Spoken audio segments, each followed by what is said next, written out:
Welcome friends, मैं मनीष मिश्रा। निर्माण GS academy YouTube channel में आपका स्वागत है।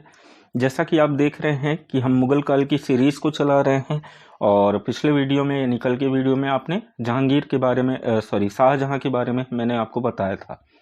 हालांकि कम लोग ही थे उसमें, और कंटिन्यूस ये जो सीरीज मैं आपके सामने लेके आ रहा हूँ ये आपके एग्ज़ाम के पॉइंट ऑफ व्यू से काफ़ी ज़्यादा इम्पॉर्टेंट है और परीक्षा में लगभग मुगल काल से बहुत सारे प्रश्न आपके बनते हैं जो एग्ज़ाम में आपको बिल्कुल सहायता करेंगे एग्ज़ाम के क्वेश्चन को सॉल्व करने के लिए।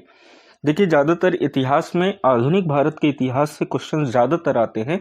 इसके बाद जो दूसरा आपका जो टॉपिक होता है वो मुगल काल होता है, क्योंकि मुगल काल से बनने वाले प्रश्न काफ़ी ज़्यादा इम्पोर्टेंट हैं और थोड़ा सा टफ होते हैं, क्योंकि उनके जो क्वेश्चन है वो ऐसे घुमाए जाते हैं जिससे बच्चे जो है, स्टूडेंट जो है, कंफ्यूज हो जाए।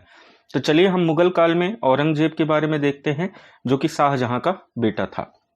ठीक है, चलिए। तो देखिए, मुगल काल से स्टार्ट कर रहे हैं अपन।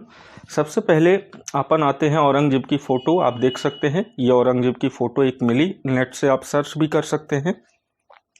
औरंगजेब का सबसे पहले शासनकाल आप देखें तो उसका शासनकाल जो रहा है 1658 से 1707 तक रहा, यानी कि 1707 लगभग 49 वर्ष का शासन इसने लंबा शासन किया। अकबर की अपेक्षा 2-4 दिन 10 दिन इसका कम माना जाता है। अकबर का वास्तविक शासन जो है काफ़ी लंबा था, लेकिन अगर हम देखें तो अकबर 4 साल बैरम खां के संरक्षण में रहा, और बैरम खां क्या है कि आपका पूरे डिसीजन बैरम खां लेता है। तो 4 साल अगर अकबर का हम कम मान लें तो लगभग 45 साल अकबर ने स्वयं से शासन किया खुद के डिसीजन से, लेकिन 49 साल औरंगजेब ने अपने डिसीजन से पूरा शासन किया है। सबसे पहले आएंगे औरंगजेब के जीवन परिचय में। औरंगजेब का पूरा नाम था, यानी कि इसने अपना राज्याभिषेक करवाया था और कौन सी उपाधि धारण किया, उसका पूरा नाम था अबुल मुजफ्फर मुहउद्दीन मुजफ्फर औरंगजेब बहादुर आलमगीर। ये उसका पूरा टाइटल था और इसका पूरा नाम था। इसके पिता जैसा कि आप जानते हैं कि कौन थे, शाहजहां। माता का नाम मुमताज बेगम। मैंने बताया था कि 14 बच्चे हुए थे मुमताज को, जिसमें 7 मर गए थे और 7 बचे थे। उसमें से दारा, सूजा, मुराद, औरंगजेब और 3 बेटियां, रोशनारा, जोहनारा और गोहनारा। 3 बेटियां थी, 4 बेटे और 3 बेटियां, टोटल 7 बच्चे बचे हुए थे। अब हम देखें कि इसका जन्म कहाँ हुआ, तो दोहद गुजरात का एक स्थान है, दोहद जिले में इसका जन्म होता है 24 अक्टूबर 1618 को। इसकी जो शादी हुई वो फारस के राजघराने की दिलरास बानो बेगम से हुई थी। चलिए नेक्स्ट स्लाइड में हम देखते हैं। तो वही सब चीज़ें हैं, थोड़ा सा इसको अपन ने डिस्क्रिप्शन में दे दिया है। औरंगजेब का जन्म 24 अक्टूबर 1618 को दोहद यानी गुजरात दोहद नामक स्थान पर हुआ था, जो कि गुजरात में स्थित है।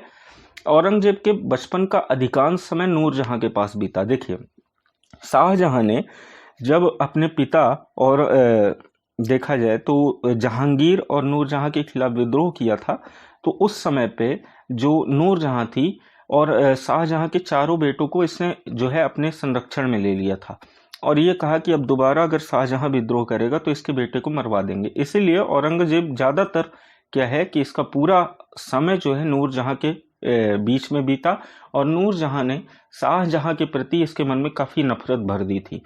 18 मई 1637 को फारस के राजघराने की दिलरास बानो बेगम के साथ में इसका निकाह हुआ, यानी विवाह होता है। आगरा पर कब्जा कर जल्दबाजी में औरंगजेब ने अपना राज्याभिषेक अबुल मुजफ्फर मुहउद्दीन मुजफ्फर औरंगजेब बहादुर आलमगीर की उपाधि से 31 जुलाई 1658 ईस्वी को करवाया। देवराई के युद्ध में सफल होने के बाद 15 मई 1659 को औरंगजेब ने दिल्ली में प्रवेश किया और शाहजहां के शानदार महल में 5 जून 1659 को इसने अपना दूसरी बार राज्याभिषेक करवाया। औरंगजेब के जो गुरु थे उनका नाम था मीर मोहम्मद कासिम। देखिए दोस्तों, औरंगजेब को जिंदा पीर भी कहा जाता है। ये सुन्नी धर्म को मानता था। जिंदा पीर इसलिए कहते हैं क्योंकि इसे रूहानी शिक्षा का काफ़ी अच्छा ज्ञान था, यानी कि तंत्र मंत्र, टोना टोटका इत्यादि इसके बारे में इसको अच्छी जानकारी थी। जय सिंह एवं शिवाजी के बीच पुरंदर की संधि 22 जून 1665 को संपन्न हुई, और दरअसल जय सिंह किसकी तरफ से थे, औरंगजेब की तरफ से। कहा जाता है कि इस पुरंदर की संधि में शिवाजी के बेटे संभाजी को 5000 की मनसबदारी की बात हुई थी, और इनके बीच में, क्योंकि शिवाजी काफ़ी ज़्यादा औरंगजेब को परेशान किए हुए थे, लगातार उस पर आक्रमण कर रहे थे, ये समझ चीज़ें मानी जाती हैं। जब मराठा के बारे में पढ़ेंगे तो पूरी जानकारी हम उसमें लेंगे। मई 1666 को आगरा के किले दीवान-ए-आम में औरंगजेब के समक्ष जब शिवाजी उपस्थित हुए तो यहाँ पे शिवाजी को उसने जयपुर भवन में रखा, यानी कि जो जयसिंह द्वारा बनवाया गया महल था उसी के अंदर उसको कैद करवा दिया गया शिवाजी को। बाद में आपने कहानी में भी सुना होगा कि फूलों की टोकरी में छिप करके शिवाजी वहां से भाग गए थे। इस्लाम नहीं स्वीकार करने के कारण सिखों के 9वें गुरु तेग बहादुर की हत्या औरंगजेब ने 1675 में दिल्ली में करवा दी। देखिए, जिस प्रकार से शाहजहां ने अपने पिता के खिलाफ विद्रोह किया था, औरंगजेब के समय में औरंगजेब का जो बड़ा बेटा था अकबर द्वितीय, उसने विद्रोह किया था और इसकी मदद करने वाले संभाजी थे और दूसरे कौन थे? शिवाजी के बेटे संभाजी थे और दूसरे आपके सिखों के 9वें गुरु तेग बहादुर थे। इसी वजह से तेग बहादुर की हत्या औरंगजेब ने 1675 में दिल्ली में करवा दी। औरंगजेब ने 1679 में जजिया कर को पुनः लागू कर दिया। जजिया कर, आपकी जानकारी के लिए बता दूं कि यह हिंदुओं के तीर्थ यात्रा में लिया जाने वाला एक टैक्स था, एक कर था। औरंगजेब ने बीबी के मकबरे का निर्माण 1679 में औरंगाबाद में करवाया। औरंगाबाद महाराष्ट्र में स्थित है। इसे कहा जाता है कि ये ताजमहल की नकल है, सेम टू सेम, बिल्कुल ताजमहल की तरह इसे बनवाया गया है। इसके बाद देखिए 1685 में बीजापुर एवं 1687 में इसने गोलकुंडा को औरंगजेब ने मुगल साम्राज्य में मिला दिया। देखिए, औरंगजेब के शासनकाल के बारे में कहा जाता है कि औरंगजेब ने तमिलनाडु और केरल के एरिया को छोड़ करके, तमिलनाडु का कुछ एरिया यानी कुछ स्थान छोड़ करके बाकी इसने संपूर्ण भारत पर कब्जा कर लिया था। यानी वर्तमान का जो आप अफगानिस्तान का क्षेत्र माने, अफगानिस्तान जम्मू कश्मीर के ऊपर का जो क्षेत्र था, इसके अलावा पूरा पूर्वी भारत, पश्चिमी भारत, वर्तमान का जो पाकिस्तान का एरिया था, उस संपूर्ण क्षेत्रों पर औरंगजेब ने अपने अधिकार में ले लिया था और एक जगह पर बैठ करके इसने जो है शासन किया है। देखिए, मदन्ना एवं अकन्ना नामक ब्राह्मणों का संबंध गोलकुंडा के शासक अबुल हसन से था। ये जानकारी मदन्ना और अकन्ना नामक ब्राह्मणों की हमें प्राप्त होती है। जो गोलकुंडा शासक जो था अबुल हसन, उस समय पे ये प्राप्त होती है। ये देखा जाए तो औरंगजेब के दरबार में ये मदन्ना और अकन्ना नाम के दो ब्राह्मण रहे हैं, क्योंकि सबसे ज्यादा ब्राह्मणों को या हिंदुओं को आप कह सकते हैं कि औरंगजेब ने बड़े बड़े पदों पर बैठाया था, क्योंकि योग्यता यह है, औरंगजेब जो था वो समस्त व्यक्तियों को योग्यता के आधार पर जो है शासन दिया करता था, यानी कि पदों में दिया करता था, क्योंकि वो कहता था कि यदि कोई व्यक्ति उस पद के योग्य है तभी मैं उसको जो है उस पद को दूंगा।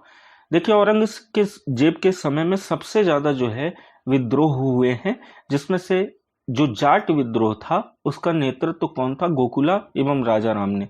यानी कि जाटों का विद्रोह हुआ था, क्योंकि इसने जाटों के खेत वगैरह जो है नष्ट करवा दिए थे। इसी वजह से सन 1670 में तिलपत की लड़ाई में जाटों का युद्ध हुआ औरंगजेब के साथ में, जिसमें औरंगजेब जो है इन जाटों को परास्त कर दिया था। कहा जाता है कि औरंगजेब के समय में अंग्रेजों ने भी हिम्मत नहीं की कि वो आगे बढ़ सके, और कहते हैं कि औरंगजेब का डर अंग्रेजों की 3 पीढ़ियों तक भी बना रहा।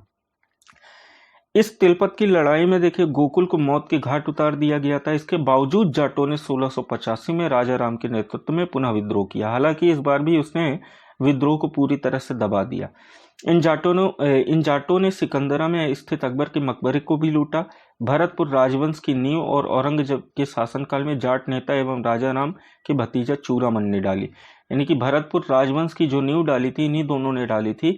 कहा जाता है कि इन जाटों ने सबसे पहले जो है सिकंदरा में स्थित अकबर की अस्थियों को निकाला और जला दिया था, और इसके बाद ताजमहल की ओर बढ़े थे उसकी शाहजहां और मुमताज की अस्थियों को जलाने के लिए। लेकिन बाद में इसने सिक्योरिटी औरंगजेब ने जब बढ़ाई तो इस तरीके से इनके विद्रोह को रोका गया था। इसके बाद हम बात करते हैं कि औरंगजेब के समय में जो अभी मैंने आपको बताया कि हिंदू मनसबदारों की संख्या लगभग 337 थी, जो अन्य मुगल सम्राटों की तुलना में बहुत अधिक थी। औरंगजेब सर्वाधिक हिंदू अधिकारियों की नियुक्ति करने वाला मुगल सम्राट था, क्योंकि योग्यता के आधार पर यह नियुक्ति करता था। औरंगजेब का पुत्र अकबर ने दुर्गादास के बहकावे में आकर अपने पिता के खिलाफ विद्रोह किया था। देखिए, दुर्गादास के बहकावे में आकर इसने पिता के खिलाफ विद्रोह किया। साथ में इसका दो लोग और सपोर्ट कर रहे थे, एक मैंने बताया तेग बहादुर और दूसरे शिवाजी के पुत्र संभाजी। हालांकि औरंगजेब ने विद्रोहों को शांत कर दिया और अपने पुत्र अकबर द्वितीय की क्या करवा दी, हत्या करवा दी। औरंगजेब ने कुरान को अपने शासन का आधार बनाया, यानी कि कुरान में लिखे जितने भी नीतियां थीं उसी के आधार पर यह शासन करता था। इसने बहुत सारी प्रथाओं को बंद करवाया। देखिए, जिसमें से इसने सिक्के पर कलमा खुदवाना, नौरोज त्यौहार मनाना जो बलबन ने चालू किया था, फारसी त्यौहार। इसके अलावा ये जो भोग लिखा है दरअसल भांग है, भांग की खेती करना, गाना बजाना, झरोखा दर्शन, तुलादान प्रथा। तुलादान प्रथा क्या थी, देखिए मैंने इसमें मेंशन भी कर दिया है कि इस प्रथा में सम्राट को उसके जन्मदिन पर सोने, चांदी अथवा अन्य वस्तुओं से तौलने की प्रथा थी।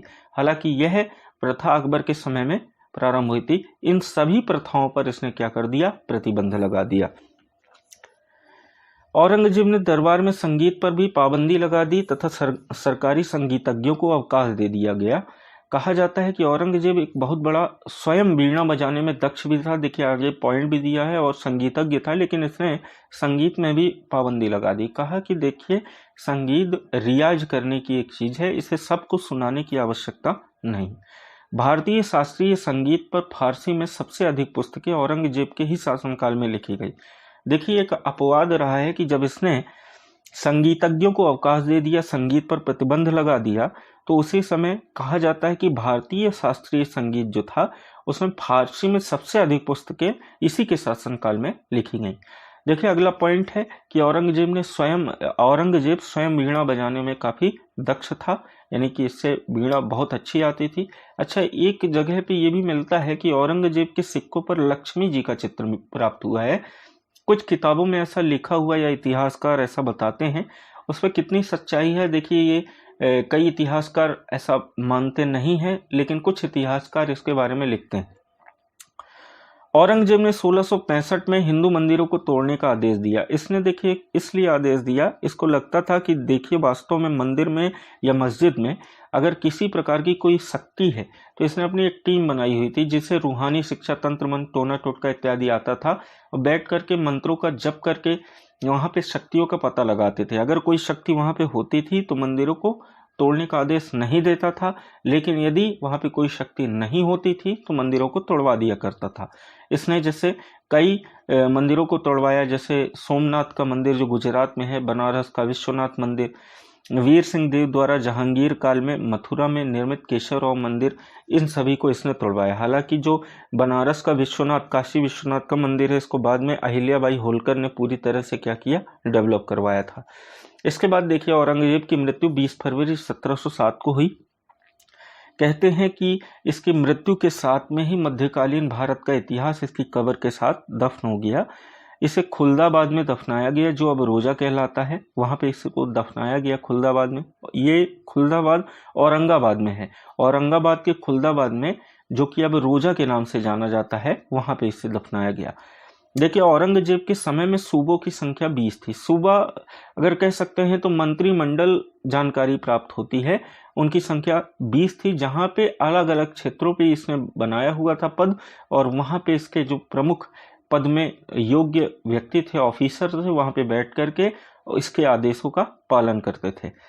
औरंगजेब ने दारुल हर्ब क्या होता है, काफिरों का देश, भारत को वो काफिरों का देश कहता था, को दारुल इस्लाम यानी इस्लाम का देश में परिवर्तित करने को अपना महत्वपूर्ण लक्ष्य मानता था।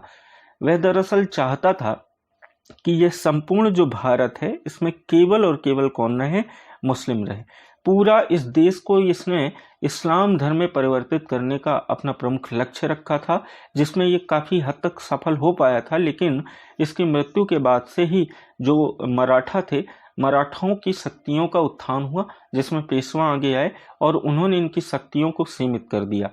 हालांकि औरंगजेब की मृत्यु के बाद ही मुगल काल पतन की ओर चला गया, क्योंकि औरंगजेब के बाद कोई ऐसे प्रमुख राजा नहीं हुए जो इस मुगल काल के संपूर्ण शासन को बहुत अच्छे तरीके से संभाल पाए। इस तरीके से देखिए, औरंगजेब के बारे में हमने जानकारी जानी। नोट एक लिखी हुई है कि औरंगजेब के शासनकाल में मुगल सेना में सर्वाधिक हिंदू सेनापति थे।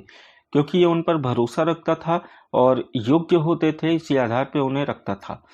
फ्रांसीसी यात्री फ्रांकोइस बर्नियर औरंगजेब के चिकित्सक थे, कि ये नाम आता है, यानी कि चिकित्सक अगर बात करें, ये फ्रांस के थे, जो कभी भी जो भी समस्याएं होती थी, यानी कि शरीर में बीमारी, बुखार इत्यादि, तो चिकित्सक के रूप में इन्होंने इसके साथ काम किया। तो दोस्तों, इस प्रकार से औरंगजेब के बारे में लगभग हमने समस्त चीज़ें देखी। इस प्रकार से आप इसे पढ़िए और जो भी आपके मन में डाउट हो निश्चित रूप से आप कमेंट करके उसे पूछ सकते हैं। तो आज के वीडियो में इतना ही। कल मिलेंगे एक नए वीडियो के साथ, तब तक के लिए नमस्कार।